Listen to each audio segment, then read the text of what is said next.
Enzymes के बारे में हम ऑलरेडी पढ़ चुके हैं। Basically these are the biological catalyst जो सिंपली एक रिएक्शन को स्पीड अप कर देते हैं, ठीक है। उसके बाद हम देखने जा रहे हैं कि एंजाइम्स की कोई कैरेक्टरिस्टिक्स भी होती हैं। So I think we should start the topic. All enzymes are globular proteins. Globular proteins मतलब कि अमाइनो एसिड्स की चेन इतना कॉइल अप हो जाती हैं कि वो एक ग्लोब्यूलर स्ट्रक्चर बना देती हैं। इसी तरह एंजाइम्स के अंदर एक एक्टिव साइट होती है जहाँ पे सबस्ट्रेट अटैच हो जाता है और फिर प्रोडक्ट में कन्वर्ट हो जाता है। This was the whole mechanism of enzyme.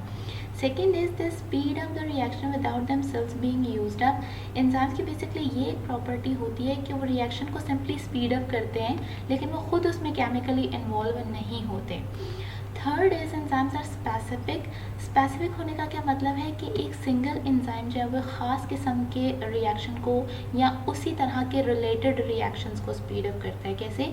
एक तो आपको ये पिक्चर में जो है ना वो साफ क्लियर नज़र आ रहा होगा कि सबस्ट्रेट की शेप और एंजाइम की शेप जो है वो काफ़ी मैच करी है। इसके अलावा अगर मैं आपको एग्जांपल दूँ तो वो ये हो जाती है कि अगर प्रोटीन को डाइजेस्ट करना है तो उसके लिए हमारे पास एक स्पेसिफिक एंजाइम होता है पेप्सिन। इसी तरह अगर फैट्स को डाइजेस्ट करना है तो स्पेसिफिक एंजाइम होता है लाइपेज। इसी तरह ये स्पेसिफिसिटी ऑफ एंजाइम हो जाती है कि हर एक रिएक्शन को कंप्लीट करने के लिए एक स्पेसिफिक एंजाइम होता है। Next is enzyme lower the activation energy for the reactions.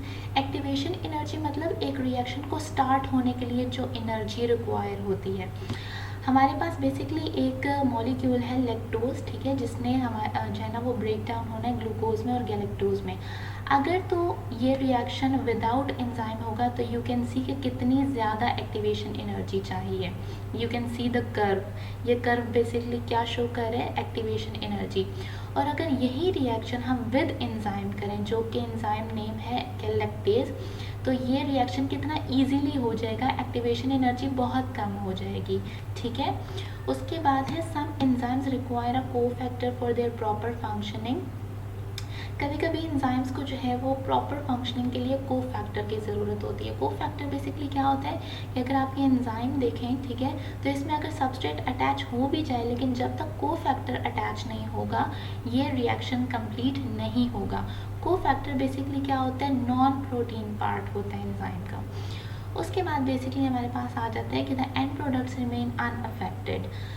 ये बात पहले भी क्लियर हो चुकी है कि हमारे पास जो एंजाइम्स हैं वो कभी भी खुद केमिकली इन्वॉल्व नहीं होते, ना तो उनका सबस्ट्रेट पे कोई इफेक्ट होता है और ना ही एंड प्रोडक्ट पे। उसके बाद है कि small amounts of an enzyme can speed up the reaction. किसी भी रिएक्शन को स्पीड अप करने के लिए एंजाइम की स्मॉल अमाउंट्स भी एनफ होती हैं, बिल्कुल भी बल्क में नहीं चाहिए होता। उसके बाद the eighth property is enzymes are sensitive to. Enzyme sometimes ये होता है कि अपनी स्पेसिफिक कंडीशंस में प्रॉपरली फंक्शन करते हैं। अगर उन कंडीशंस में जब कोई ड्रास्टिक चेंज आ जाए तो एंजाइम्स बेसिकली बिल्कुल भी जो है ना वो फंक्शन नहीं कर सकते। So these things are pH. कुछ एंजाइम्स आपके पास ऐसे होते हैं जो एसिडिक एनवायरनमेंट में सही से काम करते हैं और कुछ बेसिक में। तो अगर उनकी एनवायरनमेंट थोड़ी सी भी चेंज हो जाए तो enzymes are unable to work properly. Second is temperature.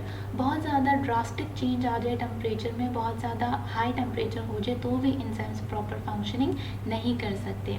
The third is substrate concentration. अगर एंजाइम्स के लिए सबस्ट्रेट कंसनट्रेशन बहुत ज़्यादा हो जाए तो भी एंजाइम्स को प्रॉपर फंक्शनिंग करने में प्रॉब्लम होती है। Thank you so much guys, hope you like the video. Kindly subscribe my channel and hit the bell icon so you can see the latest updates.